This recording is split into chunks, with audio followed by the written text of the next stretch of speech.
What's up, Ragin Nation? How's it going? This is Alex. You're watching the Ragin Ronin review. I got a review for you. Last night, I watched the Raid 2, also known as the Raid 2 Berandal. And Berandal means something in Indonesian. I'm not sure what it means, but for Western audiences, it's called the Raid 2. And it is the sequel to The Raid Redemption. And both films are directed by Gareth Evans.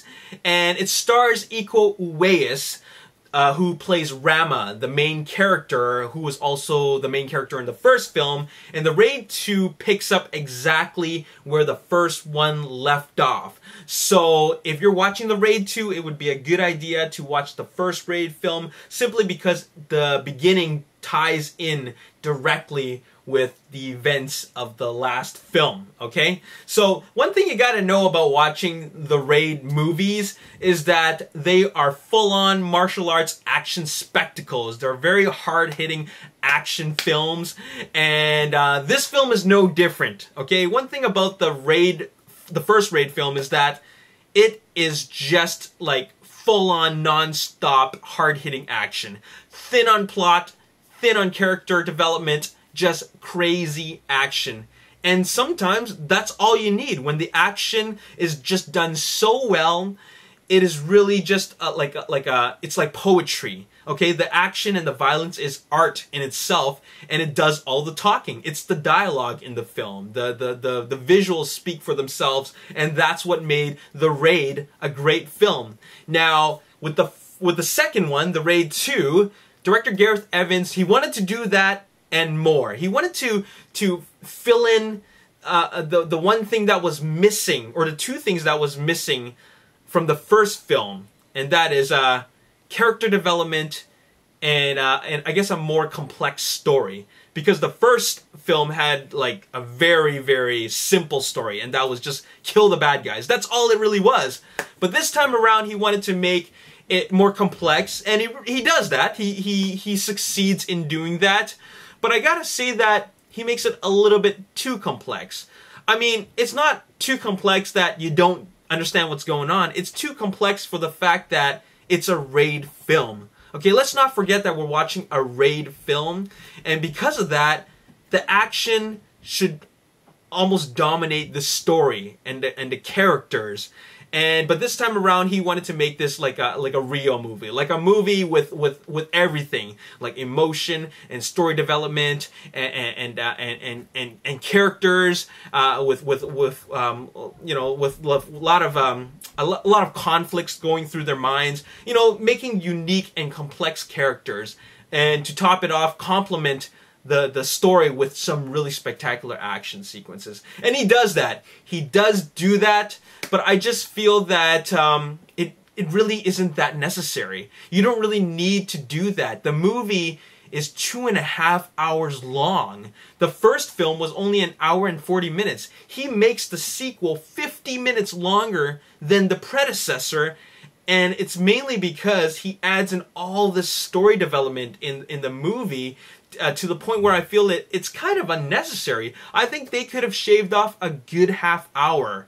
I feel that it really doesn't need to be there. They could have simplified the movie a little bit just to make the movie move along faster, because the action is spaced out. It's not like the first film where it's like non-stop, which was awesome.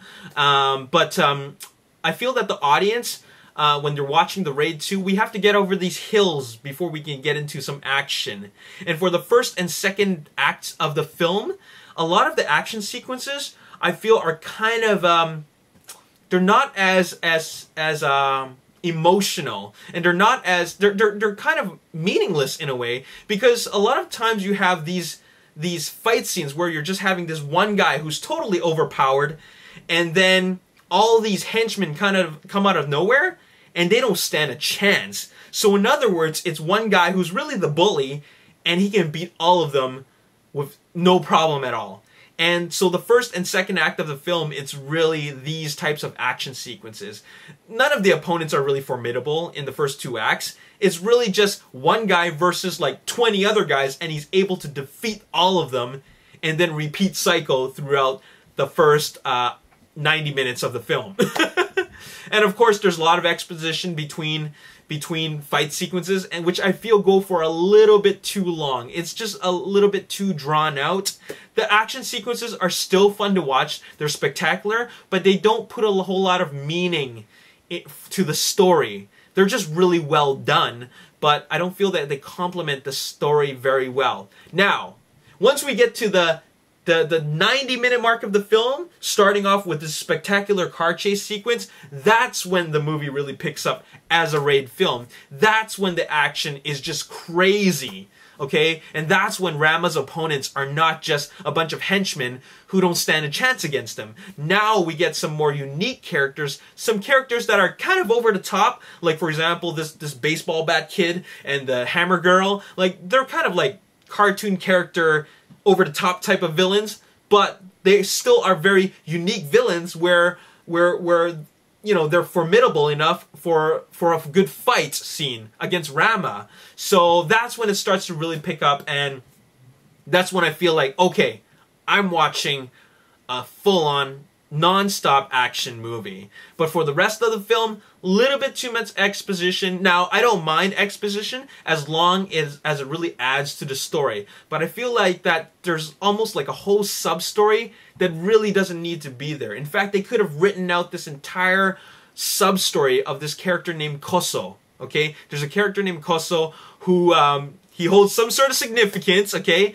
But they could have written him out completely. Like, his whole sub-story could have just, like, you know, been thrown out onto the cutting room floor, and it would still be the same movie, okay? So that's like a full-on 20 minutes of exposition that didn't really need to be there. Another thing is that I felt that there's a bit more emphasis on Rama and his family, and I feel that they put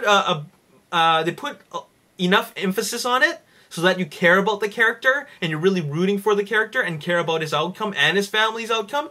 But then halfway through the movie, we just forget about the family. You know, like what was that all about? What did that really need to be there? So this is an example of where I see the director Gareth Evans really trying to do something different, but he forgets that he's making the sequel to The Raid, and the thin plot of the first one worked for The Raid. All right, you don't need to mess around with this type of thing, because, like I said before, the action speaks for itself. Now, the action is, I'd have to say, I wouldn't say it's better than the first one, but it's definitely more creative. Okay, and what I mean by that is that they do some unique things with the camera during the fight scenes. The cinematography is great. They do some really great fight sequences in closed locations. For example, he fights like 20 guys inside a bathroom. Okay, like inside a bathroom stall. How do you fit 20 guys in there? Well, they find a way to do that. Okay. Another thing is that they have this whole entire fight sequence during a car chase in a car, and the whole fight takes place in a car. Okay, so very, very cool, like very, very innovative, you know, fight sequences. They really do a lot of neat stuff in this movie, and of course he does have some formidable opponents. It's very brutal, it's very violent, it's very hard-hitting. There's a new amount of shock factor in this movie with regards to the level of violence, and it almost gets to the point where it's just cartoony. Okay, what I mean by that is that it's even more over the top than the first one. Okay, and one thing I gotta mention is that Gareth Evans, he tried a little bit too hard to raise the bar, and I feel like he did it the wrong way. Like, he did make the action sequences more spectacular, but he made it too brutal for its own good. And let me give you an example. Let's just say that when someone gets hit in the face, or smashed in the face with an object, or shot in the face with a gun for a very long time, like repetitively, the shock value just gets lost. Okay, we're no longer like, oh, we're at the point where we feel like, okay, is he done hitting the guy in the face? You know, is he done yet? Okay, because I think he's dead already twice. So I felt that Gareth Evans really, like, he lost a little bit of direction in terms of how to make this one more spectacular than the first one, and some of the the brutality just lost its charm and lost its shock value and lost the creativity. So there you have it. That's all I gotta say in this movie about this. That's all I gotta say in this video about this film. The Raid 2 is still a great film, very entertaining, very bloody. It turns violence into art, and I still have to say that the first one is better. The first one is a great film. This one is still a great film, but it doesn't quite beat the original. Okay, it's right up there, but it's not as good as the original. Okay, and simply because there's just too much unnecessary exposition and story, and some of the characters, some of the stories about the characters were written in a very lazy way. All right, so there you have it. Still a very amazing action spectacle. 7.75 out of 10. Okay, that's what I'm giving it. And there you have it. That's all I gotta say in this video. As always, if you enjoyed this review, hit the like button, subscribe to the YouTube channel, like me on Facebook, The Ragin Nation, and also follow me on Twitter at Ragin Nation. My name is Alex. Thanks for watching. I'll see you next time. Peace.